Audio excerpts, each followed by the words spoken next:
Good afternoon, ladies and gentlemen. Welcome to yet another episode of Grey Areas. My name's Jason Adams.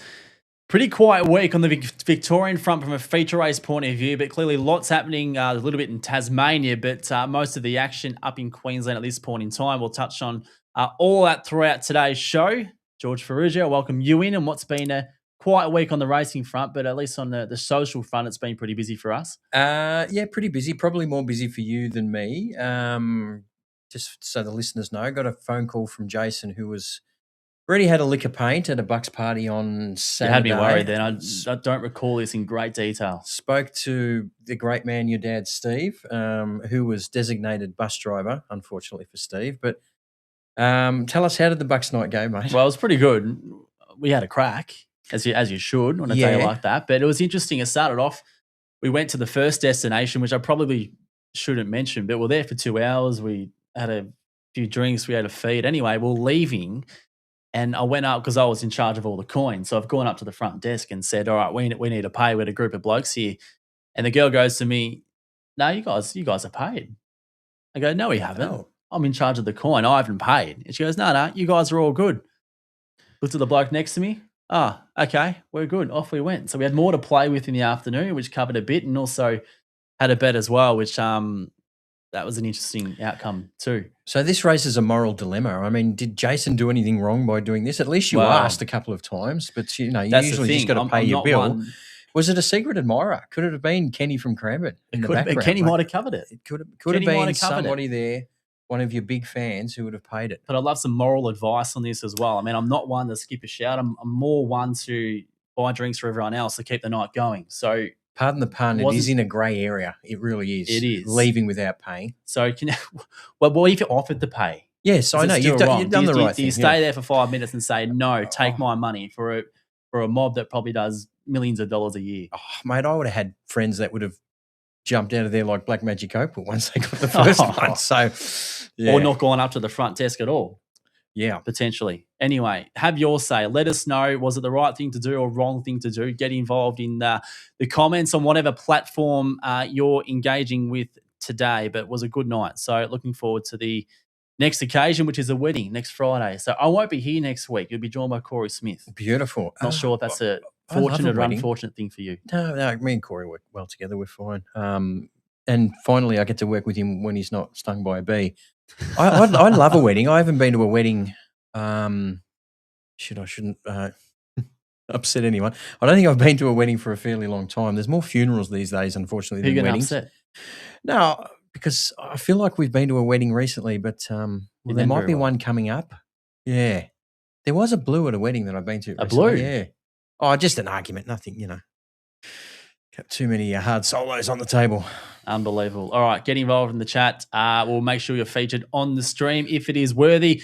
All right, let's get stuck into the content today. As we spoke about, we're going to speak about Queensland shortly, Sandown last night. And we're also going to be joined, as you might have seen in the Watchdog app notification, which has gone out in the past few minutes, a fashion icon of the Goulburn Valley. Oh. He's in the waiting room. I'm looking forward to him joining the show in about 10 minutes' time. But in the meantime, George, let's get stuck into it. Firstly, with a review of what happened at Sandown last night. There was a fair few highlights. I mean, it's probably not going to be of the champagne racing, of which we'll see next week with the Australian sprints over the 500 metres and, of course, the maidment over the 600. But we'll start off with the staying race that we saw last night and the win of Texas President, who was good. I mean, we saw him tested throughout that Sail Cup series, and it's still always a question mark how well they're going to handle the transition to 700 metres, but he was pretty good.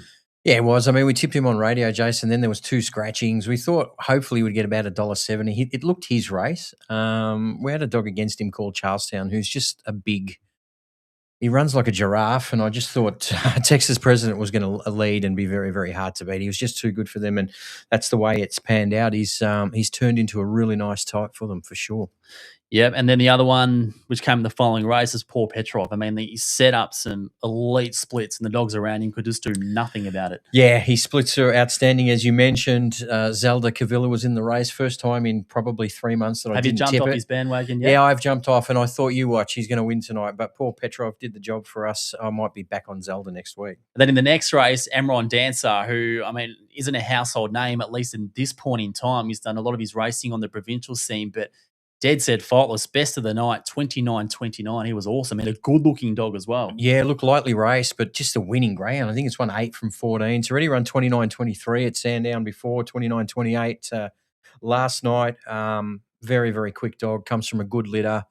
Watch out for it. Yep.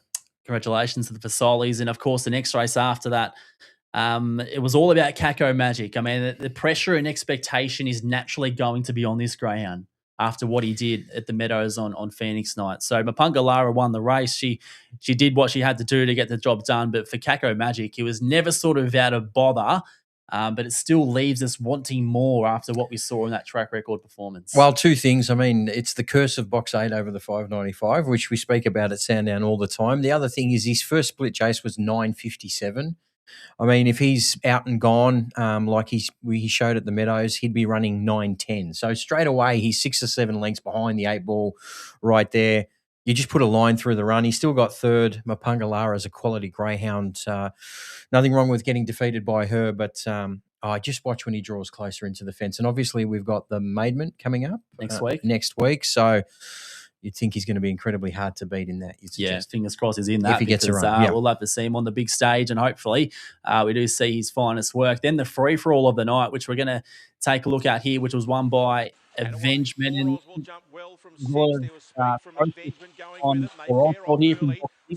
really put in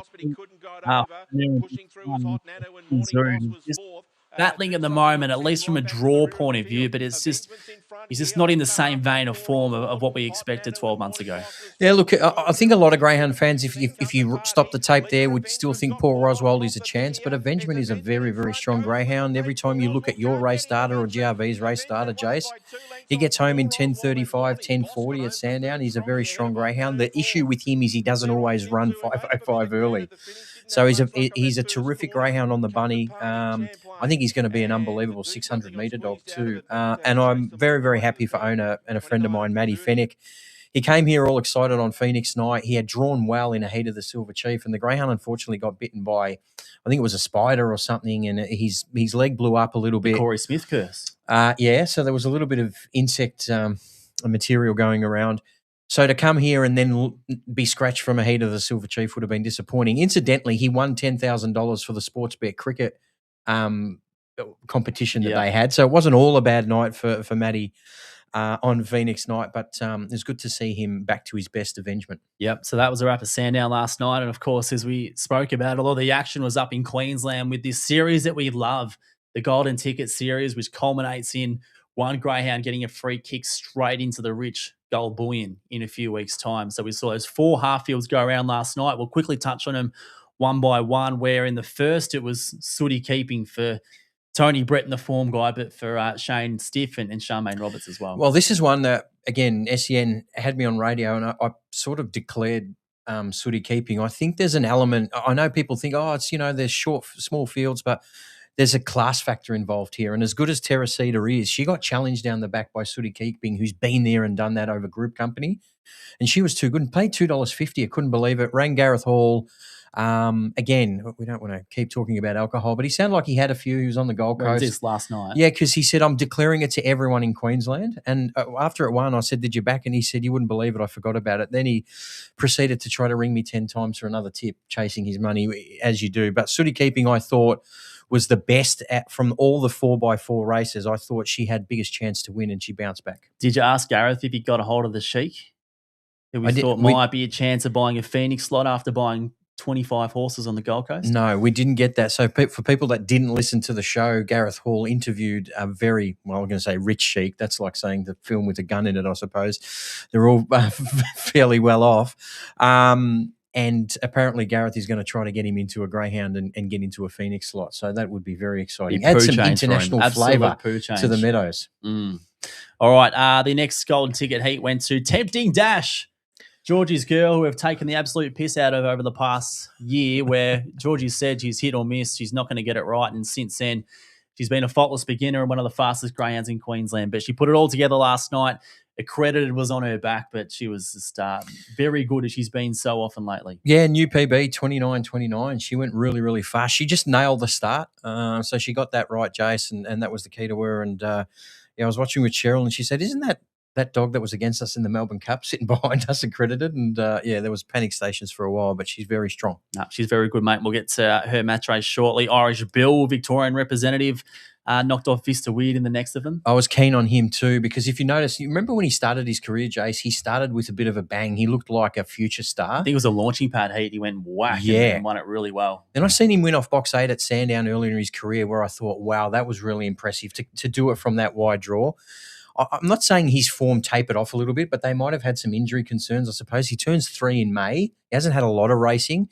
But when this dog is right, he is right. He got turned sideways in the first corner, held his footing, held the ground, led on the first corner and still ran 29.36 and got home better than anything over 500 metres. So he's a special talent. And unfortunately for me, he's drawn box 1 and I've got box 3 in this match race next week, but it'll be one hell of a battle between those two. And then Winsome Jet in the last of the heats, he was sensational. I caught that one late in the night. Well, again, talk about punting stories. I had the Perth Scorchers going into Tempting Dash, Irish Bill, and Dacey's Rory. And I thought I was right about home. It's a win.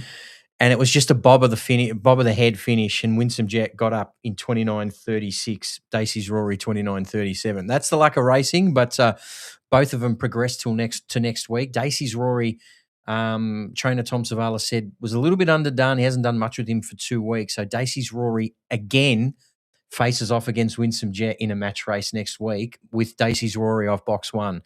It is going to be a really, really interesting betting race because as I said, I think Tom Savalas thinks that there's a little bit left in the tank against Winsome Jet, who's obviously a very, very good greyhound. Yep. So we look forward to those match races next Thursday night. And this comment is very relevant from Ryden Vandenberg, who's been a great contributor to the show. Hey, boys, hope the week treated you well. Miss Envy was just too good for them last night. What a star. So she was in the 600-metre feature and she was sublime. And we said before off air that it's pretty rare to see greyhounds who race at the top level of which she did for a long period of time and then be away from it for quite a while and now back under the spotlight and winning in the way she did last night. I think it's fair to say she's one of your favourites, especially early doors. You quickly notice that she didn't draw well in a lot of her races, Jason, but found a way through on that first corner. She was tough as nails. She just ran through Unbelievable. Has broken 29 seconds at Sandown, nearly broke the 600-metre track record, pardon me. Now she wins the Group 1 Golden Sands and will head back to Melbourne now for the Rookie Rebel before having a crack at the Galaxy over 700 metres. And her run-home time over 600 at Sandown when she nearly broke the track record suggested that she's going to run out the 700. She is I'm not saying that she's Fanta Bale, but she reminds me of that type of versatility where she's able to race against the best regardless of the distance.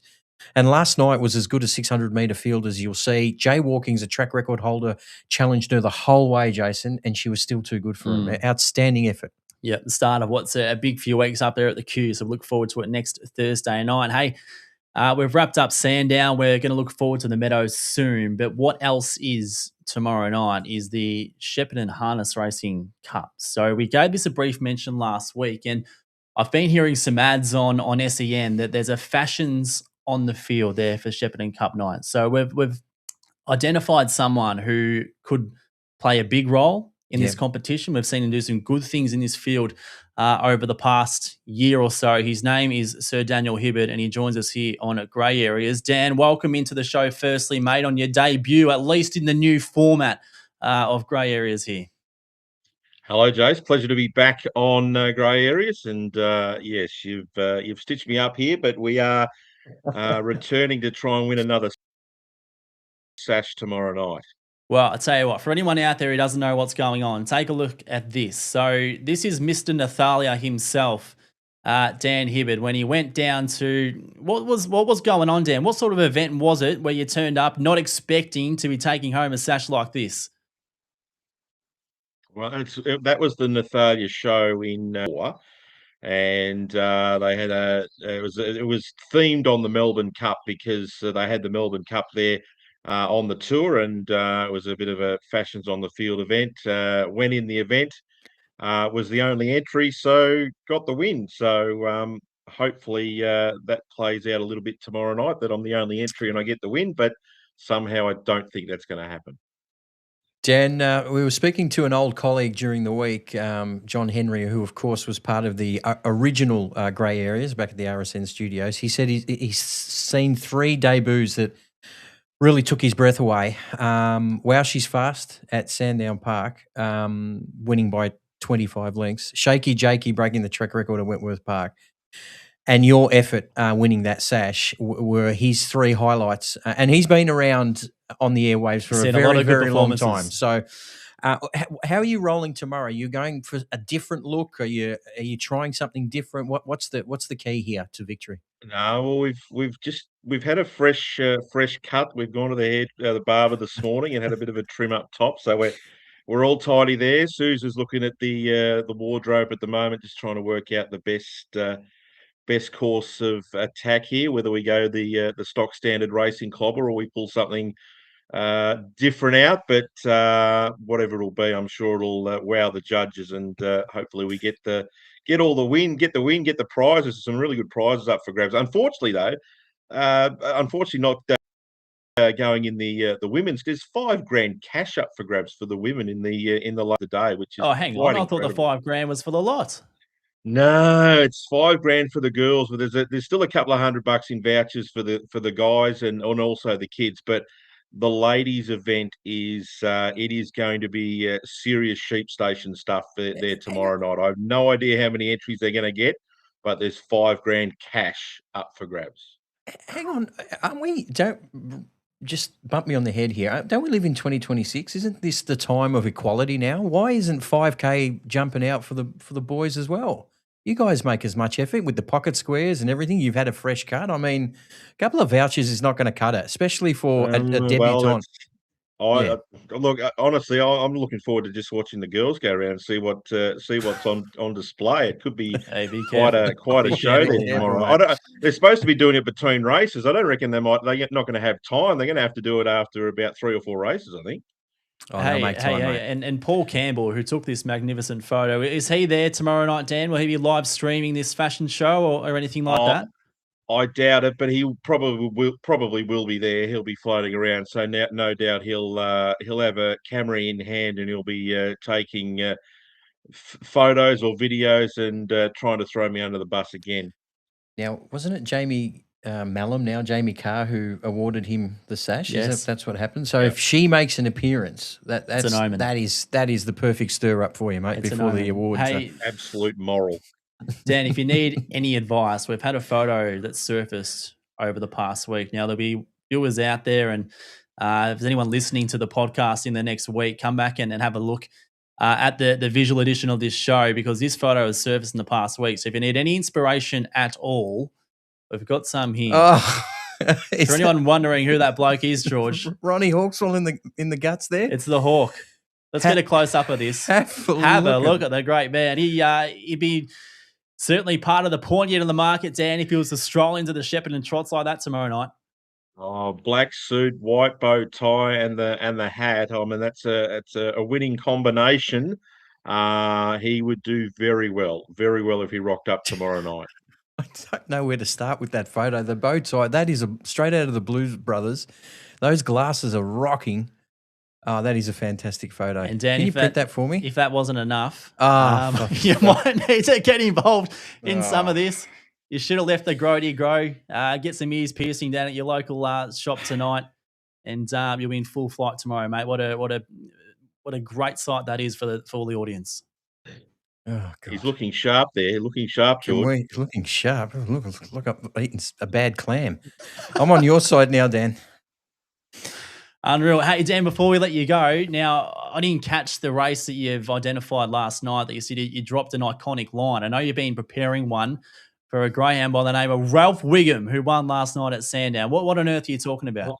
Well, I've been sitting on this line for months, just hoping that he'd win a race anywhere. It didn't matter where it was, and I hadn't been able to call him win a race. But if anyone watches The Simpsons, they know that Ralph Wiggum dressed up as Idaho, the state of Idaho. So I called him Idaho's favourite son, and he got the job done last night.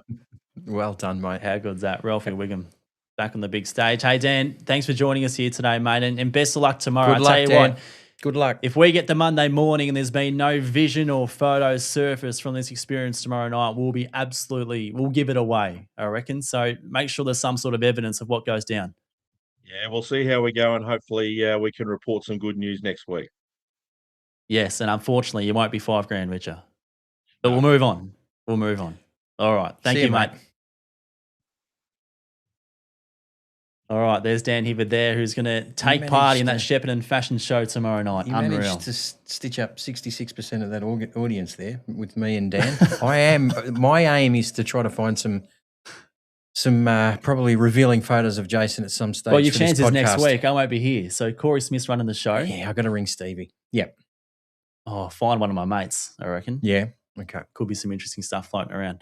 Anyway, let's move on. What have we got next? We're talking about the Meadows tomorrow night. Yes. Yes, let's get into it. So it's a meeting where, again, like Sandown last night, you don't look at it and think, my God, look at this meeting. But we've got two ripping races at the start of the card. They're small fields. The first of them is race 3 for the girls. And as much as it is just the 5 that go around, this is a contest. Lightning Speed, Mapunga Tully, Sharapova Star, Vilma Bale, and Bebop Jazz will be looking to bounce back. Really good race, right? Very, very, very talented females. I think I'm still sticking with Sharapova Star, though. I think her runs have been fantastic, especially lately. She's kept up her form.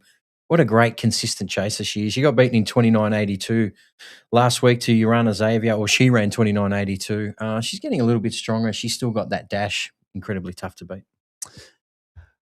What about Mapunga Tully? You're not worried about her?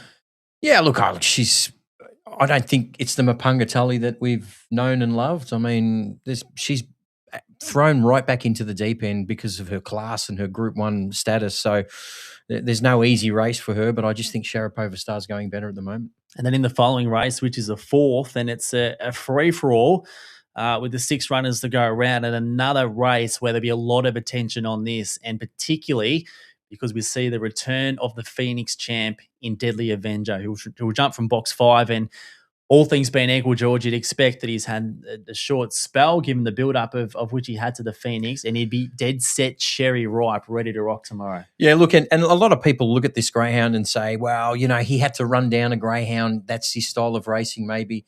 He can jump on the bunny and just break their hearts. And he went 5.07 early in that Phoenix. So he can go a little bit quicker even. First run back for Joe Borg should be really interesting to see how he goes. So how do you think he's going to go? Oh, look, he should just win, really. He should just win. He's handled awkward draws for his whole entire career. He's won from every box imaginable. Just needs an ounce of luck early and it's off. Yeah, look forward to seeing what he can do. And, of course, the field's pretty handy as well, where Extradited's been going quite well. Highly Connected goes well. Weblake Billy's on the up, Paul Phelps and Paul Ultra, but they don't have the complete package of which we've seen from Deadly Avenger of recent times. So looking forward to seeing him go around in race 4 tomorrow night at the Meadows. What about your set of tips, George? We've got some feedback that we've had over the past couple of weeks, and here is how you do that. Feedback or suggestions. Send an email to grayareas@grv.org.au. People want your tips. So what have you got for us at the Meadows tomorrow night? Okay, so I don't know what odds we're going to get for Sharapova Star, but I think she'll be hard to beat in race 3. Race 7, number 1, I think Corey Grenfell's chaser, Doongala Don, can make it a hat-trick of wins, guys. I thought his last 2 wins at Sandown have been really good. 5.03 early has set up his wins, and last start was in 29.27. Again, fixed odds aren't out yet, so if it's too short, probably stay away, guys. But I do like race 8, number 6, Paul Erina. Who's a greyhound who 3 starts ago behind Paul Petrov, only finished 3 3/4 lengths behind a greyhound we mentioned is racing in good form. What I like about her is she's a get out and go type. I think from box 6 with the vacant box in 5, should get into a really nice position. Now, she's against Ascend Geranium, who is racing very well.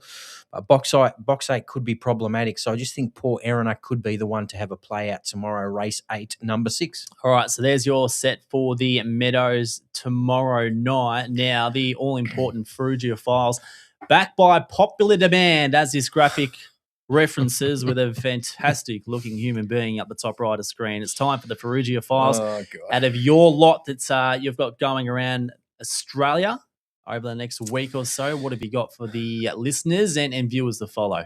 Got two maidens today. Cora Mack, who's part owned by the 65 dads. Thank God it's school holidays because she hasn't won a race yet. But I think she'll go close tonight. Race 2, number 4 at Geelong. What does go close mean? Well, How good does she go? She can run about 22.60 there. So that might be good enough to win the race. But there's a couple of first starters and you sort of don't know. But I'm more of a pessimist with this stuff. Race 3, number 8's a first starter for cousin Emily Azzopardi, next litter to Gold Scotch. So she goes okay, but it looks a good maiden. There's a youngster Tom Daly has that's gone low 30s here. So that's going to be pretty tough. So similar ability, those first two? Yeah. Yeah. Joni Black's over the 660 against, I'll tell you his name. He's racing very well. Grayson Sammy, who's in probably career best form. If she can run it out, though, she could be a chance. Who else have we got? We've got Summer Quinn off box 1 in a free-for-all at the Meadows, but box 8 is Jungle Johnny, so that's a tough race, but she's drawn well. Johnny Football's in a heat of the Auckland Cup tomorrow, but he's drawn box 7. His 12-race winning streak come to a crashing halt. He got the grey areas curse, did he? He got the grey areas curse, and King of Snakes a winning chance on Monday at Shepparton. So there we go. Winning chance. Yeah. Okay. He races well over those type of distances. I think he's probably found his race. All right, pretty good information there, particularly at Geelong tomorrow night with those maidens. Now, your obscure outlays, where at the start of the origins of this show, you went to town week after week on these. What have you got for us this week? Now, I mean, not everybody likes the NFL, but we are getting closer to the We are getting closer to the Super Bowl. Are you coming to the Super Bowl with me this year? No, I'm not going to that. I think those tickets are in high demand, so I thought I'd hand them off to someone else. Okay, so it's sort of 2 weeks out from the big dance, but Buffalo to beat Denver. So I'm going to give you 4 guys, and if you want to go one each or throw them in a parlay, or we get a couple of real degenerates who just roll the dice and put all 4 in. But I think Buffalo Bills can beat the Denver Broncos. I think the Seahawks will beat the San Francisco 49ers. I think my team, the Patriots, will beat the Houston Texans. And I think the LA Rams will beat the Chicago Bears. So Buffalo, Seattle, New England, LA Rams. They're the 4. What price? We are getting, I don't know, but it's 195, 130, 158, and 150. And your balance looks like mine as well. Yeah. Don't bet too much. 20 cents. Yeah, we won't mention who we're betting with. No, you just withdrew it all. Yeah, I did withdraw it all. So I think we're about $3.50, $4 for that. Yeah. So good luck, guys. All right, get involved. What's on for the weekend, Georgie? Our old mate's having a birthday, John Henry. Is that why he's doing it? It's his birthday. It's his birthday. At a pub with a lot of the old RSN guys. So I might sneak Is the Hawk going? Well, if he is, I'm going dressed as him. Can we show that photo again? That is the best thing I've seen. What pub is it at? You don't want to. Yeah, I think it's a pub in South Bank. I don't know the name of it, but I'll go and buy old John Henry a drink and say hello for you because you are busy. What are you doing? Yeah, well, I'm in a 24-hour race online. Car race. Yeah, so for those out there, a bit of sim racing, and it's not me driving for the whole 24 hours, but I am teaming up with someone. There's 4 of us doing it. Teaming up with someone who'd be greyhound a very familiar name to the audience, Brendan Purcell. Oh, wow. So he's invested heavily in all that stuff, and we're ready to rock, and hopefully he doesn't make an absolute meal of it. You do it online from your own houses, or you have to be in the same room if you're the drivers? It's Lara, and I'll be at home, and you just get out of the car, someone else jumps in. So we're ready to rock for the Daytona 24-hour on Saturday night. See how multi-talented these greyhound people are, guys. It's fantastic. Oh, multi-talented until we have a prang 10 minutes into the race and it's game, set, match. Well, then you can come to the pub with us then. Then I'll come to the pub. Okay. All right. Thanks for tuning in. Of course, as we mentioned before, any feedback, any suggestions for the show, how you want to hear it, what you want to be involved in the show, make sure you do get in touch. grayareas@grv.org.au. But in the meantime, thanks for tuning in. Enjoy your weekends. Again, I won't be here next week, so it'll be George and Corey Smith. And for the level of which I've stitched up this bloke, it's a little bit worried that's what might go to wear next week. But thanks for tuning in.